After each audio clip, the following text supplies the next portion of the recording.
Hello दोस्तों, क्या हाल है। तारीख आज 27 अक्टूबर 2025, दिन सोमवार, हिंदी तिथि षष्ठी। और आइए बात करते हैं आज के मुख्य समाचार में देश भर की तमाम बड़ी खबरों पर नजर डालते हैं। देखिए, एक तो छठ महापर्व का त्योहार चल रहा है और खरना पूजा से शुरू हुआ 36 घंटे का निर्जला उपवास। चिराग के घर प्रसाद खाने पहुंचे बिहार के मुख्यमंत्री नीतीश कुमार भी। ये देख सकते हैं आप तस्वीरें भी। और आज छठ महापर्व के तीसरे दिन रविवार को व्रती डूबते सूर्य को अर्घ्य देंगी और फिर कल सुबह उगते सूर्य को अर्घ्य दिया जाएगा। आज बिहार के विभिन्न जिलों में सूर्यास्त और सूर्योदय का समय क्या रहेगा ये भी आप देख सकते हैं। और आज 27 अक्टूबर को दिल्ली में तो मुख्यमंत्री रेखा गुप्ता ने सार्वजनिक अवकाश छुट्टी की भी घोषणा की है। चलिए आगे बढ़ते हैं अपन खबरों में। देखिए खबर, गृह मंत्री अमित शाह भी आज 27 अक्टूबर को भारत समुद्री सप्ताह 2025 का उद्घाटन करेंगे। इस अभियान से हमारे देश में ब्लू इकोनॉमी को बढ़ावा मिलेगा। देश की समुद्री ताकत और ब्लू इकोनॉमी को मजबूत करने के लिए केंद्र सरकार की तरफ से ये अभियान चलाया जा रहा है, जो कि 31 अक्टूबर तक चलेगा ना। वहीं बीते दिन रविवार के मौके पर देश भर में एक बार फिर से fit India Sunday on cycle के 45वें संस्करण का आयोजन किया। खेल मंत्री मनसुख मांडविया ने फिटनेस का संदेश भी दिया। चलिए अगली बड़ी खबर देखिए दोस्तों। देश भर में आज SIR की तारीखों का ऐलान होगा। चुनाव आयोग की तरफ से प्रेस कॉन्फ्रेंस की जाएगी। पहले चरण में 10 से 15 राज्यों में ये SIR यानी चुनावी मतदाता सूची का पुनरीक्षण होगा। चुनाव आयोग की तरफ से आज सोमवार को ये SIR का ऐलान करने का फैसला किया है। आयोग इसकी जानकारी शाम को 4:15 बजे प्रेस कॉन्फ्रेंस में देगा। और शुरुआती चरण में देश के 10 से 15 राज्यों में पहले चरण में ये अभियान चलेगा। ये SIR क्या है, इस बारे में जानकारी मैंने आपको बताई थी कि वोटिंग लिस्ट को अपडेट किया जाता है चुनाव आयोग की तरफ से। चलिए अगली बड़ी खबर देखिए दोस्तों। प्रचंड चक्रवाती तूफान मोंथा तेजी से आगे बढ़ रहा। कल 28 अक्टूबर को आंध्र प्रदेश के तट से टकराएगा। हाई अलर्ट जारी हुआ। इस तूफान से कितना बड़ा खतरा है, इस बारे में अगर आप डिटेल जानकारी देखना चाहते हो तो कल मैंने DLS न्यूज चैनल पर एक अलग से वीडियो डाला है कि चक्रवाती तूफान मोंथा के चलते देश के किन किन राज्यों में भयंकर बारिश हो सकती है। आप इस वीडियो को देख लीजिएगा। बाकी अभी फिलहाल ये तूफान दोस्तों आंध्र प्रदेश राज्य की तरफ आगे बढ़ रहा है और कल 28 अक्टूबर को 90 से 100 किलोमीटर प्रति घंटा की रफ्तार से ये तट से टकरा सकता है। भारतीय सेना के जवानों को स्टैंड बाय मोड पर रखा गया है किसी भी तरह की इमरजेंसी के लिए। ये तूफान का मानसून में भी आप देख सकते हैं। बाकी मैं आपको आगे और बताऊंगा पूरे मौसम समाचार विस्तार से। फिलहाल देखिए अगली खबर। प्रधानमंत्री नरेंद्र मोदी ने मन की बात कार्यक्रम में कहा कि छठ पूजा एकता का संदेश देती है। कोरापुट कॉफी, वंदे मातरम समेत कई मुद्दों पर चर्चा की। बीते दिन PM मोदी ने मन की बात के 127वें एपिसोड को संबोधित किया। देशवासियों को छठ की बधाई दी। PM बोले कि त्योहारों में स्वदेशी वस्तुओं की जबरदस्त खरीदारी हुई। छठ की शुभकामनाएं देते हुए PM ने कहा कि यह महापर्व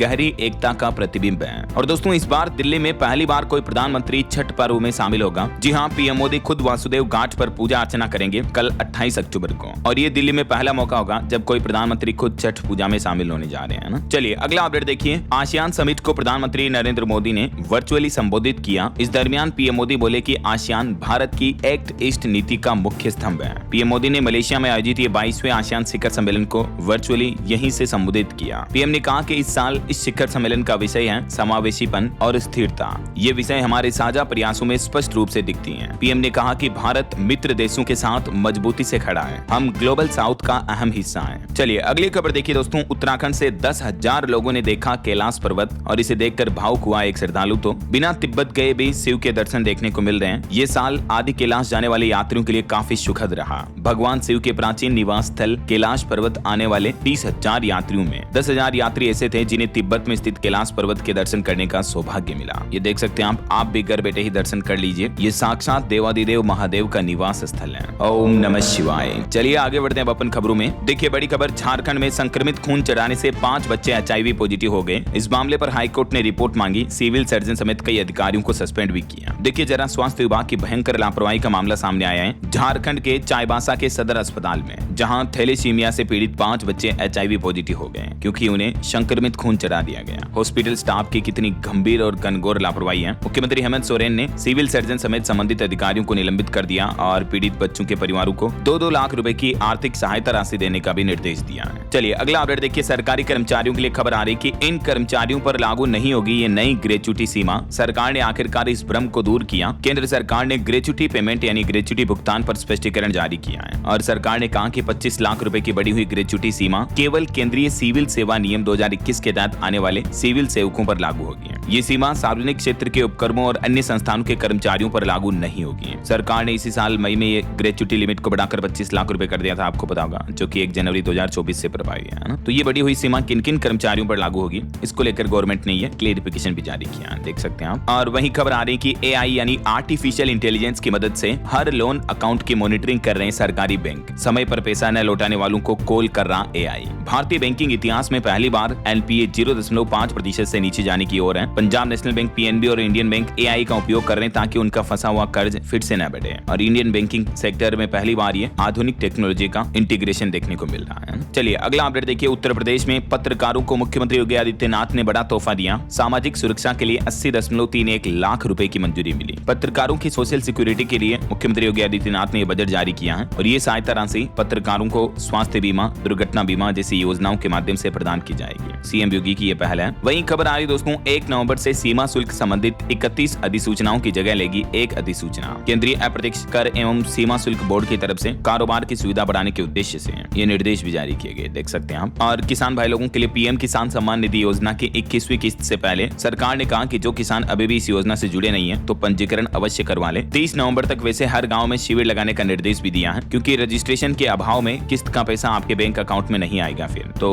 ये पहल उत्तर प्रदेश के मुख्यमंत्री योगी आदित्यनाथ ने की है। सीएम योगी ने सभी जिलाधिकारियों को 30 नवंबर तक हर गाँव में किसान पंजीकरण शिविर लगाने के निर्देश दिए हैं और इन शिविरों के माध्यम से उन किसानों को योजना से जोड़ा जाएगा जो अभी भी पीएम किसान सम्मान निधि से नहीं जुड़े हैं, जिसके तहत आपको पता होगा सरकार हर साल 6-6 हजार रुपए देती है 2-2 हजार की 3 किस्तों के रूप में। तो जो किसान नहीं जुड़े हैं वो इन शिविरों के माध्यम से जुड़ जाएं। ओके, चलिए अगला अपडेट देखिए दोस्तों। बिटकॉइन, इथेरियम जैसी क्रिप्टो करेंसी पर मद्रास हाईकोर्ट ने एक बड़ा फैसला सुनाया और कहा कि क्रिप्टो करेंसी अब कानूनी संपत्ति के रूप में मान्य है, जिसे कोई व्यक्ति अपने पास रख सकता है या ट्रस्ट में रखा जा सकता है। जी हाँ, हमारे देश में पहली बार किसी हाईकोर्ट ने क्रिप्टो करेंसी को लेकर यह महत्वपूर्ण फैसला सुनाया और टिप्पणी की है। हाईकोर्ट ने साफ साफ कहा कि क्रिप्टो करेंसी को संपत्ति के रूप में माना जा सकता है, इसे लाभ के लिए रखा जा सकता है या इस्तेमाल किया जा सकता है और इसे ट्रस्ट में भी सुरक्षित रखा जा सकता है। हाईकोर्ट के न्यायमूर्ति एन आनंद वेंकटेश ने कहा कि भारतीय कानून में क्रिप्टो करेंसी को वर्चुअल डिजिटल संपत्ति माना जाता है, इसे सट्टेबाजी वाला लेन देन नहीं माना जाता है। इसका कारण यह है कि उपयोगकर्ता का निवेश क्रिप्टो करेंसी में बदल जाता है, जिसे रखा, खरीदा या बेचा जा सकता है, तो इसीलिए इसे वर्चुअल डिजिटल संपत्ति के रूप में माना जाता है इनकम टैक्स की इस एसेट धारा के अंदर भी। तो हाईकोर्ट ने वजीर अक्स के एक मामले पर यह फैसला सुनाया, देख सकते हैं आप एक केस की डिटेल भी। ये वाकई में क्रिप्टो इन्वेस्टर्स के लिए एक बड़ी अच्छी खुशखबरी है, राहत की बात है ना। चलिए अगली बड़ी खबर देखिए दोस्तों। भारत के फेमस बॉलीवुड सुपरस्टार सलमान खान को पाकिस्तान सरकार ने घोषित किया आतंकवादी। दरअसल इसको लेकर एक चिट्ठी वायरल हो रही है और इस चिट्ठी में दावा किया जा रहा है कि पाकिस्तान ने आतंकियों की लिस्ट में बॉलीवुड एक्टर सलमान को भी डाल दिया। एक्टर ने बलूचिस्तान को पाकिस्तान से अलग बताया था, यही वजह है दावा किया जा रहा कि पाकिस्तान सरकार ने ये लेटर जारी किया। ऐसा ये वो लेटर है, देख सकते हैं आप एग्जैक्टली उस लेटर की तस्वीर भी है। चलिए खबर आ रही, कोलकाता में 28 अक्टूबर को प्रवासी राजस्थानी मीट का आयोजन होगा। कल राजस्थान के मुख्यमंत्री भजन लाल के नेतृत्व में प्रतिनिधिमंडल करेगा संवाद। और वहीं एक रिपोर्ट सामने आ रही कि उत्तराखंड के 4 धाम तीर्थ स्थलों पर पर्यटकों का बढ़ता दबाव पर्यावरण और सुरक्षा के लिए भी एक बड़ी चुनौती है, तो सरकारों को इस भविष्य की समस्या पर अभी से काम करना चाहिए। ऐसा वहीं देखिए, इस बार केदारनाथ यात्रा से उत्तराखंड को 400 करोड़ का रेवेन्यू मिला। ये कुछ डेटा वगैरह मैंने आपको बताए थे। इतना रेवेन्यू तो अकेले केवल एक धाम से मिला है, तो जरा सोचिए चारों धाम से तो उत्तराखंड सरकार को और भी ज्यादा रेवेन्यू मिल रहा है। केदारनाथ, बद्रीनाथ, गंगोत्री, यमुनोत्री वगैरह में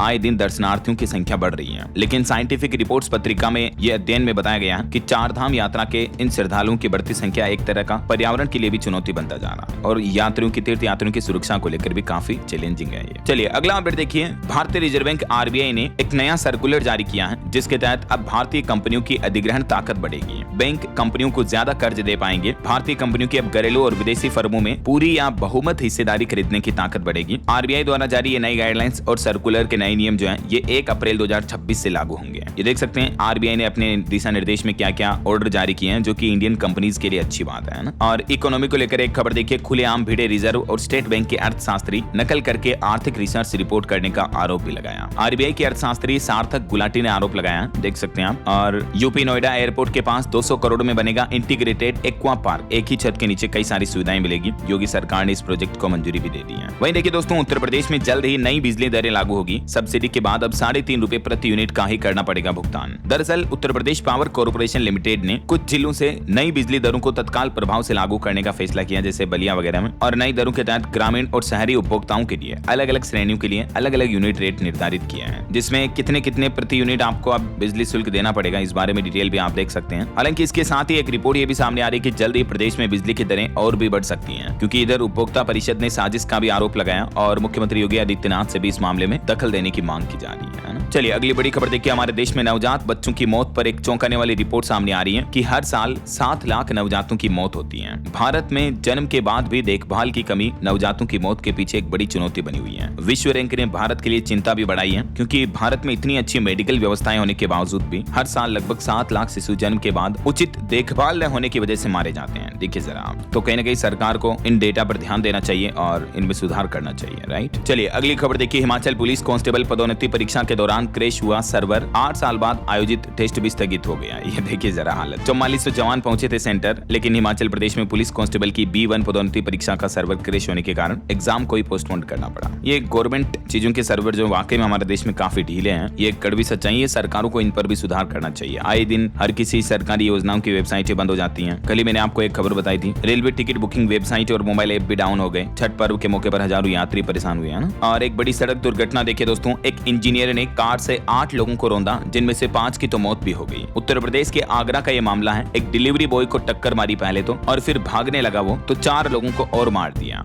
आगरा में एक इंजीनियर की बेकाबू कार ने डिलीवरी बॉय समेत 8 लोगों को रौंद दिया और इस हादसे में 5 की जान चली गई। देखिए जरा, एक ही शख्स 5 को निकल गया। हालांकि फिर ड्राइवर को कार से बाहर निकालकर लोगों ने उसकी अच्छे से पिटाई धुलाई भी कर दी, लेकिन इन 5 लोगों के हादसे में जान चली गई। और वहीं दोस्तों, हाल ही में जो आंध्र प्रदेश में आपको पता होगा एक बस आग हादसे का जो मामला सामने आया था, उस पर अब एक नया खुलासा सामने आ रहा कि उस बस से जो बाइक की टक्कर हुई थी वो बस से नहीं टकराई थी एक्चुअली, बल्कि वो बाइक सवार जो था वो नशे में था। डिवाइडर से भिड़ करके बाइक समेत बस के नीचे घुस गया वो, और इस वजह से उसके बाइक में आग लगी तो बस का फ्यूल टैंक जल गया और इस वजह से ये बस में आग लगी। इस घटना में 20 यात्री जिंदा जल गए थे, आपको पता होगा ना। और साइबर ठगी पर एक बड़ी चौंकाने वाली खबर देखिए। ऐसे साइबर ठग जो चीनी ऐप से पुलिस पर भी नजर रख रहे हैं। पुलिस के हर एक्शन का उन्हें अलर्ट मिल जाता है। बीते 9 महीनों में 300 करोड़ से भी ज्यादा की ठगी हुई है। ये चौंकाने वाला खुलासा किया है भिवाड़ी पुलिस के हत्थे चढ़े 122 करोड़ की साइबर ठगी के मास्टरमाइंड अंकित शर्मा ने। ये है वो अंकित भाई साहब जो लोगों के बैंक खातों में जमा पैसों से साइबर ठगी कर रहे हैं। देखिए जरा। वहीं बिहार विधानसभा चुनाव को लेकर कुछ अपडेट देखिए। प्रधानमंत्री नरेंद्र मोदी 2 नवंबर को बिहार पटना में करेंगे रोड शो का आयोजन। दिलीप जायसवाल ने विपक्ष को बताया जुमलेबाज, तो लल्लन सिंह बोले कि तेजस्वी को बदलाव की परिभाषा पता है क्या। और बीते दिन भी चुनावी रैलियों के दौरान देखिए नीतीश कुमार मुर्दाबाद का नारा सुनते ही भड़के आनंद मोहन। ग्रामीणों ने गो बैक के नारे लगाए। बेटे चेतन के पक्ष में जनसंपर्क करने पहुंचे थे। औरंगाबाद में पूर्व सांसद आनंद मोहन को ग्रामीणों का कुछ यूं विरोध झेलना पड़ा। वहीं इधर चुनाव प्रचार के दौरान नेता प्रतिपक्ष तेजस्वी यादव ने कहा कि अगर हमारी सरकार बनी तो वक्फ बिल को कूड़े में फेंक देंगे। प्रशांत किशोर पर भी उन्होंने तंज कसा और कहा कि कुछ लोग वोट काटने के लिए जबरदस्ती कैंडिडेट उतार रहे हैं। तो ये एक दूसरे पर बयानबाजी जमकर जोरों शोरों से चल रही बिहार चुनाव के बीच तेजस्वी के बाद अब माले ने भी वक्फ कानून के खिलाफ आवाज उठाई और कहा कि हम भी इसे राज्य में लागू नहीं होने देंगे। सीपीआई लिबरेशन पार्टी के महासचिव दीपांकर भट्टाचार्य ने वक्फ कानून को लेकर ये बड़ा बयान दिया है। इधर कुछ घोषणाएं भी देखने को मिली। बिहार के महुआ में बनाया जाएगा अंतर्राष्ट्रीय क्रिकेट स्टेडियम। तेज प्रताप यादव बोले कि चुनाव जीतने पर होगा निर्माण। भारत पाकिस्तान मैच करवाने का भी उन्होंने दावा किया है। तो ये बिहार चुनाव को लेकर अपडेट चल रहा है। और बहरहाल अभी तो अपन कुछ और महत्वपूर्ण और काम की खबरें देखेंगे दोस्तों, लेकिन फिलहाल वक्त तो चला है आज के ताजा मौसम समाचार जानने का। और हाँ, एक छोटी सी रिक्वेस्ट आपसे ये है कि अगर आप DLS न्यूज चैनल से अभी तक भी जुड़े नहीं हो तो जुड़ जाइए दोस्तों। चैनल को सब्सक्राइब करके बेल आइकन जरूर दबा दीजिएगा और इस वीडियो पर एक लाइक और शेयर भी कर देना, ताकि आपको रोजाना की ताजा खबरें, महत्वपूर्ण मुख्य समाचार, काम के न्यूज अपडेट सबसे पहले आपके मोबाइल पर मिलते रहेंगे। ओके, और चलिए बिना टाइम वेस्ट किए सीधा आगे बढ़ते मौसम अपडेट में। तो देखिए, चक्रवाती तूफान मोंता का असर दिखेगा। इसके चलते 27 से 31 अक्टूबर के बीच बंगाल, उड़ीसा समेत कई राज्यों में भारी बारिश की संभावना है। अभी तो ये आंध्र प्रदेश की तरफ आगे बढ़ रहा चक्रवाती तूफान मोंता मैंने आपको बताया, और कल 28 अक्टूबर को 100 किलोमीटर प्रति घंटा की तेज रफ्तार की हवाओं के साथ ये तट से टकरा सकता है। इसके चलते फिलहाल तो आंध्र प्रदेश, बंगाल और तमिलनाडु, इन राज्यों में चक्रवात का भारी खतरा है और भारी बारिश की चेतावनी जारी की है। प्रशासन ने मछुआरों को भी समुद्र तटों से दूर रहने का अलर्ट जारी किया है। चक्रवाती तूफान मोंता को लेकर उड़ीसा राज्य में भी हाई अलर्ट जारी हुआ। बिहार, बंगाल और झारखंड में भी इस तूफान के चलते भारी बारिश की चेतावनी है। ये 3 राज्य हैं जहां इस तूफान का सबसे ज्यादा असर देखने को मिलेगा, आंध्र प्रदेश, उड़ीसा और तमिलनाडु में। मोंता चक्रवात को लेकर रेड अलर्ट जारी हुआ। उड़ीसा में तो सरकारी कर्मचारियों की छुट्टियां भी रद्द कर दी हैं और पर्यटकों को समुद्र तट पर जाने पर भी रोक लगाने का आदेश जारी हुआ। कुछ और राज्यों के मौसम की स्थितियां देखिए आप। राजस्थान के 9 जिलों में भारी बारिश का अलर्ट है। किसान भाई लोगों को फसलें सुरक्षित रखने की सलाह दी है सरकार ने। ये देख सकते हैं आप राजस्थान के मानचित्र में कि आज 27 अक्टूबर को भी दक्षिणी राजस्थान के कई जिलों में भारी बारिश का येलो अलर्ट है। इन जिलों में बारिश देखने को मिलेगी और कल 28 अक्टूबर को भी राजस्थान के इन जिलों में येलो चेतावनी है। इधर बात करें मध्य प्रदेश की तो MP में भी फिर से बारिश का दौर लौटा। श्योपुर में 2 इंच तक बरसात देखने को मिली। MP के भोपाल, इंदौर समेत 20 जिलों में पानी गिरा और अगले 3 दिन पूरे मध्य प्रदेश प्रदेश के कई जिलों में आंधी बारिश का अलर्ट है। आज 27 अक्टूबर को भी मध्य प्रदेश के दक्षिणी और पूर्वी जिलों में हल्की बारिश की चेतावनी रहेगी। 3 जिले ऐसे हैं जहां येलो अलर्ट है, झाबुआ, अलीराजपुर और बड़वानी में। और कल 28 अक्टूबर को भी दक्षिणी मध्य प्रदेश के कई जिलों में हल्की बारिश की चेतावनी है। और वहीं पोल्यूशन पर खबर आ रही है, एनसीआर में फिर से हवा जहरीली हुई। यूपी के भी 3 शहर प्रदूषण के रेड जोन में पहुंचे। देश के 5 शहरों में नोएडा अभी तीसरे नंबर पर है पोल्यूशन के बाद। दिवाली के त्योहार के बाद उत्तर प्रदेश के भी कई शहरों में हवा जहरीली देखने को मिल रही है। यूपी के नोएडा, गाजियाबाद और बागपत का एक्यूआई रेड जोन में पहुंच गया है। और इधर देखिए झारखंड में भी हल्की बरसात की संभावना है। बीते 24 घंटों में जमशेदपुर सबसे गर्म शहर रहा और 31 अक्टूबर तक झारखंड राज्य में भी मौसम में उतार चढ़ाव बदलाव देखने को मिलेंगे, है ना। इधर उत्तर प्रदेश में भी मौसम ने यू टर्न लिया। बंगाल की खाड़ी में बने चक्रवात के चलते यूपी में भी बेमौसम बारिश देखने को मिलेगी। कई जिलों में भारी बारिश के आसार रहेंगे। बुंदेलखंड और पश्चिमी उत्तर प्रदेश में आज 27 अक्टूबर को बारिश हो सकती है और बाकी 29 से 31 अक्टूबर तक पूर्वांचल के कई जिलों में बारिश देखने को मिलेगी। वहीं देखिए भारत चीन सीमा पर कड़ाके की ठंड भी देखने को मिल रही है। 18,000 फीट की ऊंचाई पर जम गई देवताल झील भी। सोशल मीडिया पर इसका एक वीडियो भी वायरल हो रहा है। ओके, और चलिए मौसम के बाद अब अपन आज के सराफा बाजार पर नजर डाल लेते हैं। तो देखिए दोस्तों, सोने चांदी के भाव पर एक बड़ी खबर तो ये आ रही है कि सप्ताह भर में ही गोल्ड 6,000 से ज्यादा टूटा और चांदी भी 16,000 से ज्यादा गिरी। इस बीच एक सबसे बड़ा सवाल यह है कि क्या सोने चांदी में अभी और बड़ी गिरावट आएगी या खरीदने के लिए ये सही समय है। आखिर मार्केट एक्सपर्ट का क्या कहना। तो सोने की कीमतें हाल ही में इंटरनेशनल मार्केट पर 10 सप्ताह में पहली बार इतनी गिरी है। इसके पीछे कारण है, एक तो मुनाफा वसूली यानी प्रॉफिट बुकिंग कर रहे हैं लोग बाग जो पुराने इन्वेस्टर हैं। दूसरा, अब त्योहारी सीजन के बाद सोने की मांग कमजोर हो रही है और डॉलर मजबूत हो रहा है। तो मार्केट एक्सपर्ट का कहना है कि सोने और चांदी के दामों में अब अगले सप्ताह भी दबाव देखने को मिल सकता है, यानी थोड़ा बहुत और भी फॉल आ सकता है। एमके ग्लोबल फाइनेंशियल सर्विसेज की शोधकर्ता विश्लेषक रिया सिंह का क्या कहना है इस मामले को लेकर देख सकते हैं आप डिटेल। चलिए कुछ मार्केट अपडेट्स पर भी नजर डालते हैं। देखिए दोस्तों, इस सप्ताह भारतीय शेयर बाजार में तेजी की उम्मीद है। रेंज 25,600 से 26,200 के बीच रह सकती है। 5 ऐसे फैक्टर जो बाजार की चाल तय करेंगे। और निवेशकों के लिए भी खबर है, 31 अक्टूबर से ओपन होगा लेंसकार्ट का आईपीओ। 4 नवंबर तक आप निवेश कर पाएंगे। 7,278 करोड़ रुपए का फंड जुटाएगी ये कंपनी। वहीं हाल ही में स्टॉक मार्केट में तेजी की वजह से भारत की टॉप 10 कंपनियों में से 7 की वैल्यू 1.5 लाख करोड़ रुपए तक बढ़ी है। रिलायंस कंपनी इसमें टॉप गेनर रही, जिसकी वैल्यू 46,000 करोड़ से भी ज्यादा बढ़ी है। और टीसीएस का मार्केट कैप भी बढ़ा है। और वहीं खबर देखिए, एआई फीचर्स के बिना काम नहीं कर पाते माइक्रोसॉफ्ट के सीईओ सत्या नेडेला। उन्होंने कहा कि को-पायलट के 3 पसंदीदा फीचर्स जो एआई की मदद से बनाए हैं, और वो बोले कि टच स्क्रीन के बाद टेक्नोलॉजी के क्षेत्र में एआई सबसे बड़ा आविष्कार है। चलिए आगे बढ़ते हैं खबरों में। कुछ इंटरनेशनल न्यूज अपडेट देखिए आप। पाकिस्तान अफगानिस्तान सीमा पर एक बार फिर से भीषण भिड़ंत देखने को मिली। 5 पाकिस्तानी सैनिक और 25 उग्रवादी भी ढेर हुए हैं। इधर भारतीय सेनाओं के संयुक्त युद्धाभ्यास से भी घबराया पाकिस्तान। फौज को भारत के हमले का खौफ है, तो अलर्ट भी जारी किया पाकिस्तान ने उनकी कंट्री में। वहीं देखिए अमेरिका का एक बयान सामने आ रहा है कि भारत की कीमत पर पाकिस्तान से दोस्ती नहीं है। भारतीय डिप्लोमेसी में समझदारी है, उन्हें पता है कि कई देशों से रिश्ते रखने पड़ते हैं। ये कहना है अमेरिकी विदेश मंत्री मार्को रूबियो का, जिन्होंने भारत की दोस्ती में ज्यादा सार्थकता जताई है ऐसा। वहीं अमेरिकी राष्ट्रपति डोनाल्ड ट्रंप कनाडा से खफा है। अब उन्होंने 10% एक्स्ट्रा टेरिफ लगा दिया कनाडा पर। बेसबॉल मैच में टेरिफ के खिलाफ एड देख करके नाराज हुए थे, तो अब कनाडा को 45% तक टेरिफ देना पड़ेगा। एक विज्ञापन को लेकर आग बबूला हुए डोनाल्ड ट्रंप और कनाडा पर यह नया आर्थिक प्रहार कर दिया। वहीं एक अनोखी खबर देखिए दोस्तों, अल्बानिया की एआई जनरेटेड मिनिस्टर प्रेग्नेंट हुई। अब तरह से आर्टिफिशियल बच्चों को जन्म देगी। ये एक रोबोट है डिएला, जो कि प्रेग्नेंट है। अभी इसका नाम वगैरह भी देख सकते हैं आप। अल्बानिया दुनिया का एकमात्र ऐसा देश है जिसके पास एक एआई मंत्री है। और वहीं गैंगस्टर लॉरेंस के करीबी को भी अमेरिका से डिपोर्ट कर लिया गया है। चलिए दोस्तों आगे बढ़ते हैं अब अपन खबरों में। स्पोर्ट्स न्यूज, खेल समाचार से जुड़ी कुछ अपडेट देखिए आप। विमेंस वर्ल्ड कप में भारत बांग्लादेश का मैच बारिश के कारण बेनतीजा रहा। दोनों को 1-1 पॉइंट दिया गया। 30 अक्टूबर को अब ऑस्ट्रेलिया से सेमीफाइनल खेलेगी भारतीय टीम। वहीं रोहित शर्मा ने लिखा कि एक आखिरी बार सिडनी से अलविदा। ऑस्ट्रेलिया से वनडे सीरीज हार के बाद उन्होंने फोटो शेयर की। वैसे ये प्लेयर ऑफ द सीरीज भी रहे। और भारत के लिए गर्व की बात देखिए, गुकेश और दिव्या को यूरोपियन क्लब में डबल गोल्ड मेडल मिला। निहाल, अभिमन्यु और पौराणिक भी चमके। सुपर चेस टीम ने इस बार टाइटल भी जीता है। World chess champion D Gukesh और दिव्या देशमुख ने एक बार फिर से गोल्ड मेडल जीतकर भारत का नाम रोशन किया है। और एक दुख भरी खबर आ रही दोस्तों, देखिए आप। मध्य प्रदेश के देवास की ये इंटरनेशनल मार्शल आर्ट प्लेयर जिन्होंने ये कदम उठा लिया, एशियाई जुजुत्सु चैंपियनशिप में कांस्य पदक भी जीता था इन्होंने। ईश्वर इनकी आत्मा को शांति दे। जबकि ये विश्व खेल में चुनी जाने वाली इस तरह की भारत की एकमात्र खिलाड़ी रही है। जुजुत्सु जो कि जापान का एक पारंपरिक मार्शल आर्ट है। देखिए जरा, इतनी बड़ी स्पोर्ट्स प्लेयर, सक्सेसफुल पर्सन होने के बावजूद पता नहीं क्या ऐसी मजबूरी रही होगी कि अपनी जिंदगी की रेस में हार गई है। ईश्वर इनकी आत्मा को शांति दे। चलिए आगे बढ़ते हैं अपन खबरों में। टेक न्यूज से बड़ी खबर देखिए, ओपन एआई यानी चैट जीपीटी के यूजर्स अब गाना भी बना सकेंगे। टेक्स्ट और ऑडियो को म्यूजिक में बदल देगा नया टूल। चैट जीपीटी की तरफ से ये एडवांस टूल बनाया जा रहा, पेश किया जा रहा। है। और रिलायंस कंपनी का भी एआई में मेगा प्लान देखिए, 1 लाख करोड़ के निवेश से गुजरात में बनेगा 1 गीगावाट डेटा सेंटर। अगले कुछ सालों में रिलायंस कंपनी इस योजना पर काम कर रही है। और वहीं इलोन मस्क के स्टारलिंक प्रोजेक्ट पर भी खबर आ रही कि भारत में लॉन्च से पहले स्टारलिंक ने सिक्योरिटी ट्रायल भी शुरू कर दिए हैं। जल्दी आपको स्टारलिंक की सैटेलाइट इंटरनेट सर्विस देखने को मिलेगी, है ना। चलिए अगला अपडेट देखिए, एक रिपोर्ट सामने आ रही कि भारत में 8000 से ज्यादा स्कूलों में शून्य नामांकन देखे जा रहे हैं। 20,000 से ज्यादा शिक्षक कार्यरत हैं। शिक्षा मंत्रालय की तरफ से लेटेस्ट आंकड़ों में ये रिपोर्ट जारी की गई। कुछ राज्यवार डेटा भी आप देख सकते हैं। और वहीं देखिए, गुजरात में पिछले 15 सालों से चल रही पहल से स्कूल के छात्रों की पढ़ाई में सुधार और लिखावट बेहतर हुई है, आत्मविश्वास भी बढ़ा है। ये भी रिपोर्ट सामने आ रही है। और भारत के वैज्ञानिकों की एक अनोखी खोज देखिए, हरियाणा के सोनीपत में निपटेम ने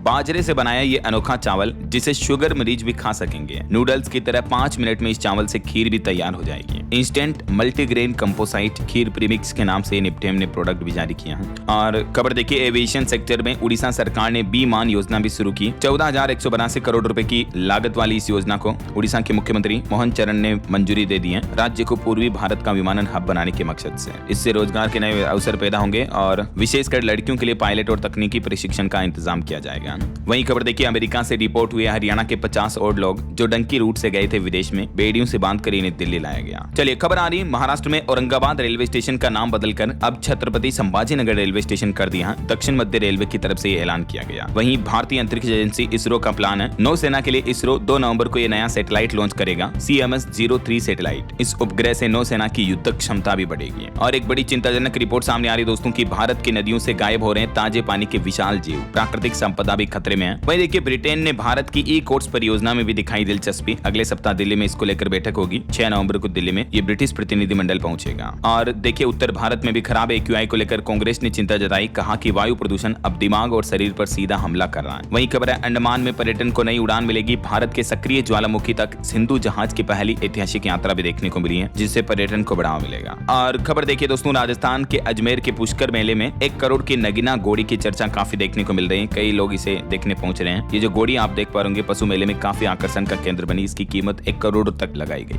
और महाराष्ट्र में 1 नवंबर को इलेक्शन कमीशन के खिलाफ विपक्ष हल्ला बोल करेगा। मार्च से पहले शरद पवार से मिले संजय राउत भी। वहीं कर्नाटक बेंगलुरु में ट्रैफिक समस्या को खत्म करने की तैयारी कर रही सरकार। शहर के बाहर बनेगा टेक हब, जिससे नया ट्रैफिक कंट्रोल सिस्टम लागू किया जाएगा पूरी सिटी में, है ना। और बैंक हॉलीडे को लेकर खबर आ रही दोस्तों की अगले सप्ताह 5 दिन बैंक बंद रहेंगे। काफी छुट्टियां वगैरह आने वाली, कई त्योहार वगैरह देखने को मिलेंगे। और बाकी वैसे नवंबर में भी काफी बैंक हॉलीडे रहेगा, लगभग 12 दिन बैंकों की छुट्टियां रहेगी। मैंने कल शाम को रियल न्यूज चैनल पर ये अलग से वीडियो डाला है। अगर आपका भी बैंकों में कामकाज पड़ता रहता है दोस्तों, तो इस वीडियो को जरूर देख लीजिएगा ना। और इसके अलावा भी 1 नवंबर से हमारे देश में कई सारे नए नियम, न्यू रूल्स एंड रेगुलेशंस, बड़े बदलाव भी देखने को मिलेंगे। तो इन नियमों की भी डिटेल जानकारी आज दिन में आपको डीएलएस न्यूज चैनल पर मिल जाएगी, ठीक है ना। तभी तो आपको कहता हूं कि जुड़ा रहा करो। चलिए फिलहाल देखिए अगली खबर, उत्तराखंड में शराब की बिक्री 5.25% तक बढ़ी। वेट घटाने से आई राजस्व में मामूली कमी भी है। वहीं खबर है, जम्मू कश्मीर में सीमावर्ती इलाकों में बाढ़ लगाने के लिए किसानों को मिलेगा मुआवजा। गृह मंत्रालय की तरफ से धनराशि भी जारी की गई। 113 गाँवों में BSF ने इतनी बाढ़ भी लगाई है। और जम्मू के मुख्यमंत्री उमर अब्दुल्ला का एक बड़ा बयान देखने को मिल रहा। उन्होंने कहा कि अगर जम्मू एंड कश्मीर को राज्य का दर्जा नहीं मिला तो मैं मुख्यमंत्री की कुर्सी भी छोड़ दूंगा। वो बोले कि तय है इसकी समय सीमा। और एक दुख भरी खबर देखिए, क्रिकेटर इनायत का दिल का दौरा पड़ने से निधन हो गया। सीने में दर्द हुआ और बेहोश होकर वहीं गिर पड़े। जम्मू कश्मीर के ही एक क्रिकेटर हैं जिनका हार्ट अटैक की वजह से निधन हो गया। वहीं जम्मू लेह के बीच नई उड़ान सेवाएं भी आज से शुरू होने जा रही है। प्रारंभिक किराया 3346 रुपए होगा। एयरपोर्ट पर विंटर शेड्यूल भी लागू हुआ। और नक्सलवाद पर बड़ी खबर देखिए, आखिरी सांसें गिन रहा नक्सलवाद। 21 और नक्सलियों ने फिर से डाले हथियार और सरेंडर कर दिया, जिनमें 13 महिला और 8 पुरुष माओवादी शामिल रहे। छत्तीसगढ़ में नक्सलवाद के खिलाफ ये बड़ी सफलता देखने को मिल रही है। और भारतीय सेना की ताकत और बढ़ने वाली देखिए आप, 5500 किलोमीटर प्रति घंटा की तूफानी रफ्तार और 350 किलोमीटर के दायरे में दुश्मनों की उड़ाएगी परखच्चे।